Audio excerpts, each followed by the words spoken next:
शंकरं शंकराचार्यं केशवं बादरायणं सूत्रभाष्यकृतो वन्दे भगवन्तौ पुनः पुनः।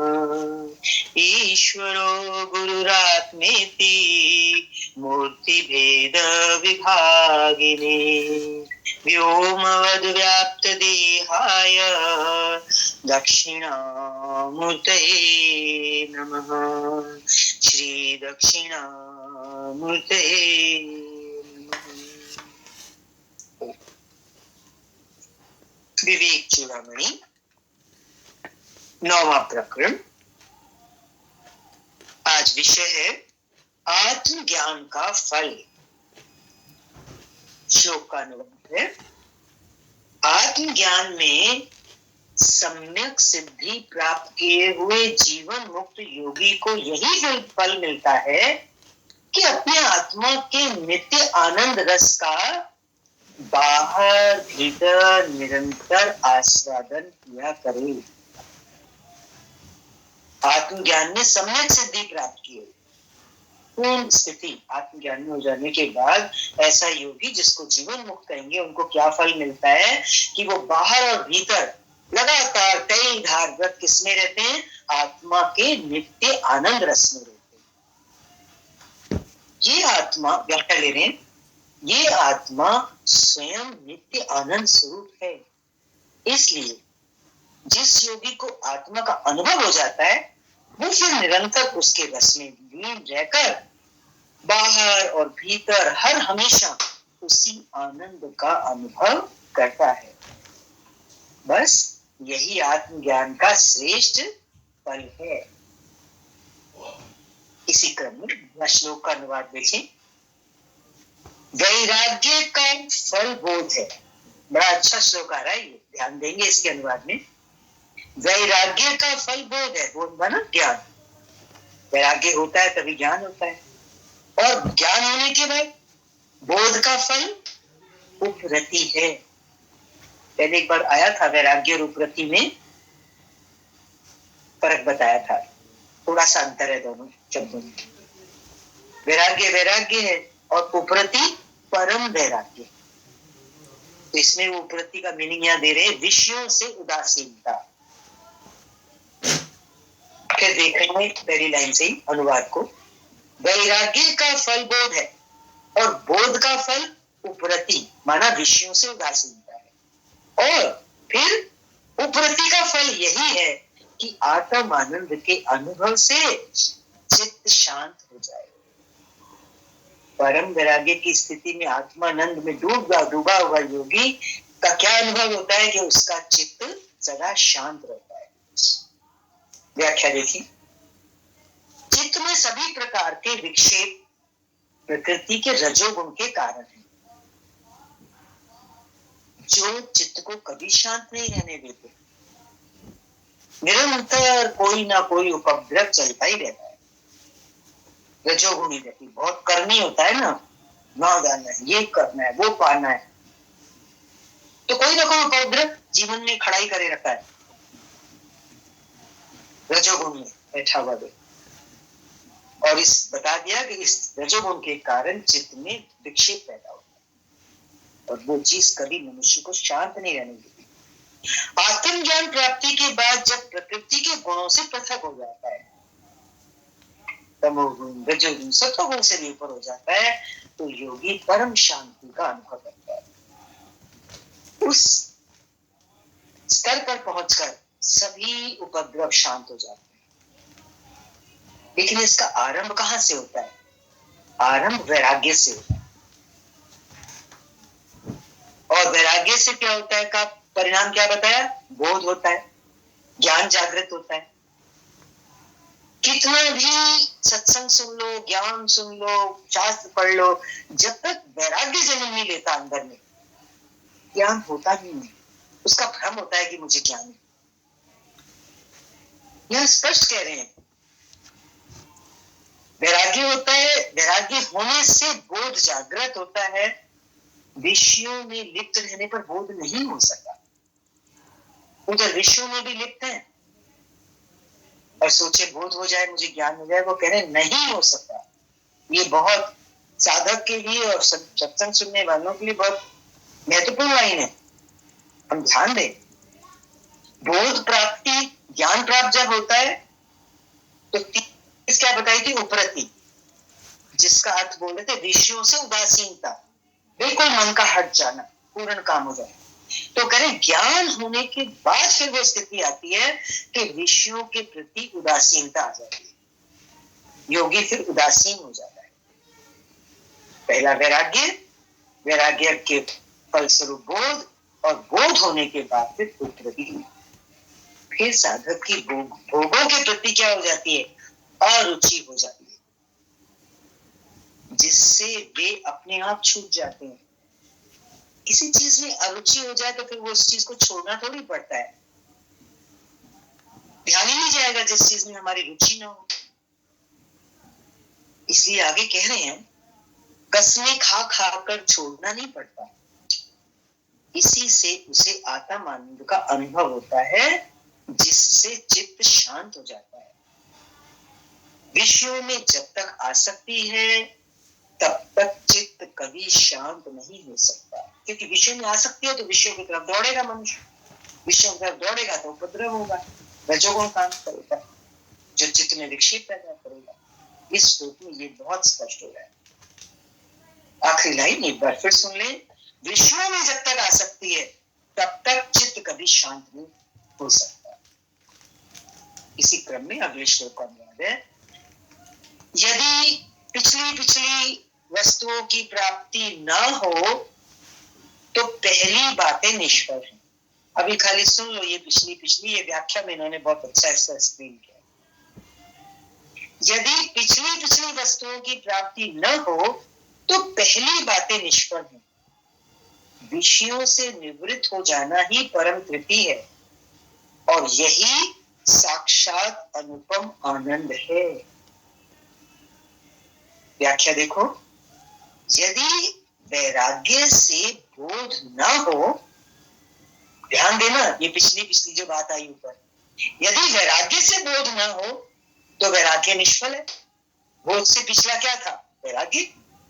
अगर वैराग्य में बोध को जन्म मिल गया तो वैराग्य निष्फल हो गया ना, पिछली वाली चीज। और यदि बोध हो गया और उपरति ना हो तो अब चीज क्या है? पिछली बोल रहे थे ना वो, अब पिछली चीज बोध है। बोध हो गया लेकिन उपरति नहीं हुई तो कह रहे बोध बेकार है, वो ज्ञान ही निष्फल है। और यदि उपरति भी हो गई और उपरति से आत्म आनंद की प्राप्ति ना हो, देखो एक और चीज आ रही है, उपरति का फल क्या होगा? उपरति का परिणाम होगा आत्मानंद। अगर योगी को आत्मानंद का अनुभव नहीं हो रहा है, उसका रसपान नहीं हो रहा है, तो समझ लो उसकी उपरति जो है वो निष्फल है।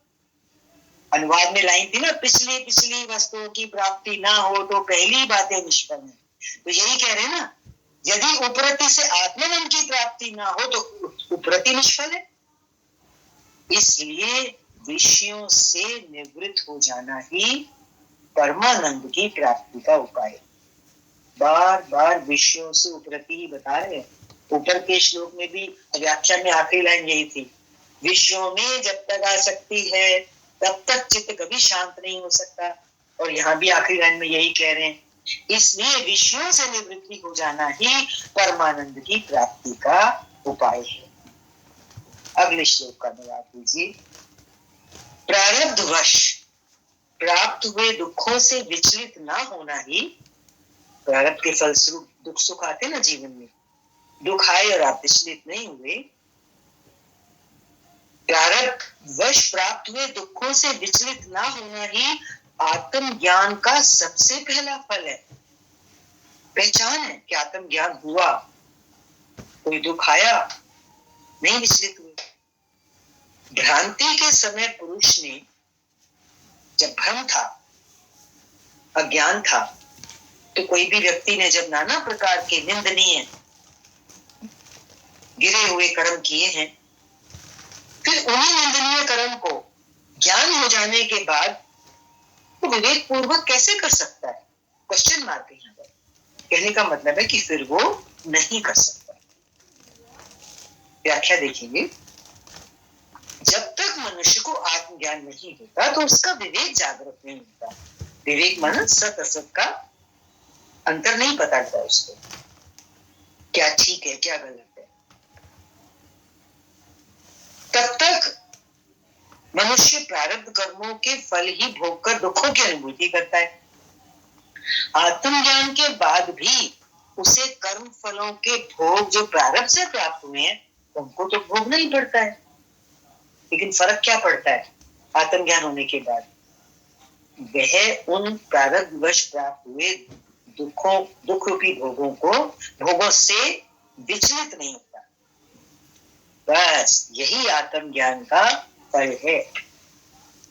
आत्मज्ञान से पहले मनुष्य पूर्व जन्मों के फल स्वरूप सांसारिक वासनाओं से ग्रस्त रहता है। जब तक आत्मज्ञान नहीं होगा तो हमारे पहले जन्मों की जो सांसारिक वासनाएं हमारे अंदर होती हैं उनसे ग्रसित होते हैं। उसके कारण मनुष्य कई प्रकार के दुराचरण करता है, गलत कर्म कर लेता है। अन्याय, अत्याचार, हिंसा, बलात्कार, छीना झपटी, चोरी आदि कई कुकर्म करता रहता है, जिससे उसके शरीर, मन और अहंकार को तुष्टि मिलती है। लेकिन आत्मज्ञान के बाद जब विवेक जागृत हो गया फिर वो ये कर्म नहीं कर सकता। आत्मज्ञान वही फल है। आत्मज्ञान का फल बता रहे ना बार बार, ध्यान देना है, क्योंकि देखिए विषय क्या शुरू किया था आज हमने, आत्मज्ञान का फल बहुत बड़ा फल है। तो फिर साधक गलत कर्म नहीं कर सकता। कैसे कर सकता है? और बड़ा फल क्या बताया था कि जीवन में दुख अगर आते भी हैं तो उसको वो विचलित नहीं करते। बहुत बड़ी उपलब्धि है। अगला श्लोक का अनुवाद देखिए, विद्या का फल असत से निवृत्त होना। ज्ञान ले रहे ना तो असत से ऊपर उठते, और अविद्या का उसमें प्रवृत्त होना है। अविद्या का फल क्या है? जिनको ज्ञान नहीं मिला वो संसार में प्रवृत्त है। ये दोनों फल ज्ञानी और अज्ञानी पुरुषों की मृग तृष्णा आदि की प्रतीति में उसे जानने या न जानने वालों में देखे गए हैं। नहीं तो विद्या का प्रत्यक्ष फल ही क्या हुआ? ये दोनों फल देखने को मिलते हैं ना ज्ञानी और अज्ञानी की जिंदगी में, कि जैसे मृग तृष्णा दूर से आकर्षण होता है तो अज्ञानी तो सांसारिक आकर्षणों में जाता है, खींचता है इनकी तरफ, लेकिन ज्ञानी की जिंदगी में ये चीजें देखने को नहीं मिलेंगी। नहीं तो फिर विद्या का प्रत्यक्ष फल ही क्या होगा? व्याख्या में बता रहे हैं, जिस विधि से आत्मज्ञान हो जाए, मुक्ति हो जाए, वही विद्या है ना, बाकी तो सब अविद्या है। अविद्या के कारण मनुष्य सांसारिक भोगों की ओर प्रवृत्त होता है, और विद्या के कारण वो समस्त सांसारिक वासनाओं से छूट जाता है। यही तो उसका फल है। देखो तीसरा फल आत्मज्ञान का कितना बड़ा फल है, सत्संग में आने का, ज्ञान से जुड़ने का। कि साधक जो है वो सांसारिक वासनाओं से छूट जाता है, निवृत्त हो जाता है। विद्या अथवा ज्ञान प्राप्ति के बाद मनुष्य समस्त असत पदार्थों से, असत मीन्स अनित्य सांसारिक पदार्थों से, भोगों से निवृत्त होकर केवल आत्मानंद रस में ही लीन रहता है। यदि यह निवृत्ति रूपी फल उसे प्राप्त नहीं हुआ है और वो अभी भी मृग तृष्णा के समान पहले की तरह अज्ञानी की भांति इन विषय भोगों में रस लेता रहा, तो समझ लो कि विद्या से उसको कोई लाभ नहीं मिला। ऐसा ही माना जाना चाहिए। जो विद्या को नहीं जानते वे तो विषयों में लिप्त रहते ही हैं और मृग तृष्णा की भांति भटकते भी रहते हैं, उन्हें कहीं शांति नहीं मिलती। ये तो अविद्या का फल है जिसे प्रत्यक्ष संसार में हम देख रहे हैं। यदि ज्ञानी भी इसी प्रकार भटकता है तो उसका उसे लाभ ही क्या हुआ? आत्मज्ञान व्यर्थ ही हुआ। और अगर उसको लगता है मुझे आत्मज्ञान हुआ तो वो तो मात्र उसकी भ्रांति थी, भ्रांति मात्र ही। अगले श्लोक का अनुवाद। यदि अज्ञान रूप हृदय की ग्रंथि का सर्वथा नाश हो जाए, वो गांठें हमारी खुल जाए, उलझने सुलझ जाए, जिसके कारण हम भटक रहे हैं, तो उस इच्छा रहित पुरुष के लिए सांसारिक विषय क्या स्वतः ही प्रवृत्ति के कारण हो जाएंगे? तो उस इच्छा रहित पुरुष के लिए सांसारिक विषय क्या स्वतः ही प्रवृत्ति के कारण हो जाएंगे? व्याख्या देखो। विषय स्वतः मनुष्य की प्रकृति के कारण नहीं होते, बल्कि मनुष्य आत्मा के अज्ञान की ग्रंथि के कारण उसे अपने आत्म स्वरूप को विस्मृत कर देता है। अज्ञान की ग्रंथि अंदर है, इसलिए मनुष्य अपने आत्म स्वरूप को विस्मृत करके बैठा हुआ है, तभी वो प्रवृत्ति करता है ना विषयों की ओर। यहाँ ये कह रहे, और शरीर को ही अपना स्वरूप समझने लगता है। इसी कारण मन में वासनाएं उत्पन्न होती हैं और इन्हीं वासनाओं की पूर्ति के लिए वो विषयों की ओर स्वयं आकर्षित होता है। लेकिन जब इस अज्ञान ग्रंथि का आत्मज्ञान के बाद नाश हो जाता है तो वह आत्मा को अपना स्वरूप मानने लगता है। फिर ये विषय उसको आकर्षित नहीं करते। कहने का क्या तात्पर्य है कि फिर इनमें उसकी प्रवृत्ति नहीं होती, कोई कारण शेष नहीं बचता प्रवृत्त होने का विषयों में। अगले श्लोक का अनुवाद है। भोग्य वस्तुओं में वासना का उदय न होना वैराग्य की चरम अवधि है। भोग्य वस्तुओं में वासना का उदय न हो, ये वैराग्य की चरम अवधि है। चित्त में अहंकार का सर्वथा उदय ना होना ही बोध की चरम सीमा है। अब ये चरम सीमाएं बता रही है वैराग्य की, बोध की और उपरामता की। इस श्लोक के अनुवाद में 3 चीजें आई थी ना पीछे, वैराग्य से बोध, बोध से उपरति। अब वो बता रहे हैं, पहचान बता रहे हैं कि भोग्य वस्तुओं में वासना का उदय ही ना होना, बिल्कुल भी उदय ना होना, ये तो वैराग्य की चरम अवधि है। दूसरा, चित्त में अहंकार का सर्वथा उदय ना होना, बिल्कुल जड़ से ही खत्म हो जाए अहंकार, ये बोध की चरम सीमा है। और लीन हुई वृत्तियों का, शांत हो जाती है ना वैराग्य से वृत्तियां हमारी चित्त में, अब वो लीन तो हो गई वृत्तियां, लेकिन कभी कभी क्या होता है कि दोबारा भी बुद्ध हो जाती है।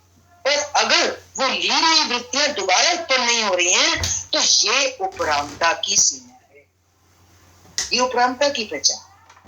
व्याख्या देखो। केवल विषयों का भोग छोड़ देना, घर बार छोड़कर जंगल चले जाना, भस्म लगा लेना, जटा बढ़ा लेना आदि वैराग्य नहीं है।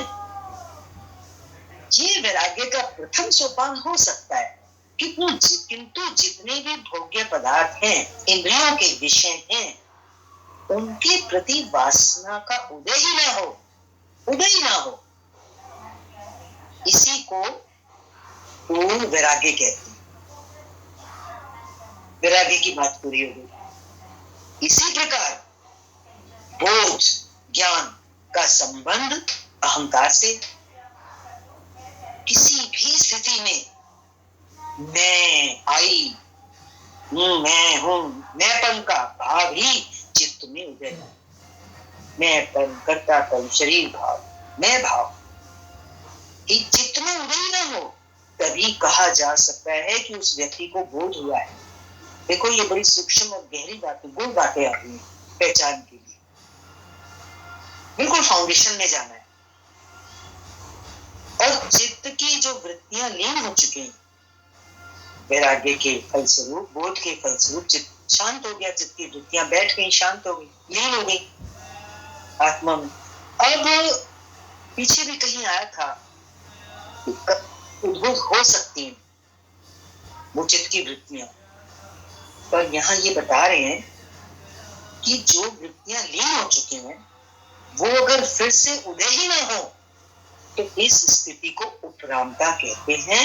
अर्थात तभी कहा जा सकता है कि चित्त शांत हो गया है, इससे पहले नहीं कह सकते। उपरामता की स्थिति प्राप्त होने के बाद ही कह सकते हैं कि चित्त शांत हो गया है। और उपरामता की पहचान बताई कि लीन हुई वृत्तियां फिर उदय ही ना हो। बहुत ऊंची स्थिति है, साधक को चलते रहना है जीवन में आगे तक। शास्त्र अध्ययन का, स्वाध्याय का यही लाभ होता है कि हमें पता चलता है हम कहाँ हैं, अभी कितनी यात्रा बाकी है, अभी हमें क्या और अभ्यास करना है। आज के लिए इतना ही। हरिओम शांति। ओम पूर्णमदः पूर्णमिदं पूर्णात् पूर्णमुदच्यते पूर्णस्य पूर्णमादाय पूर्णमेवावशिष्यते। ओम शांति शांति शांति।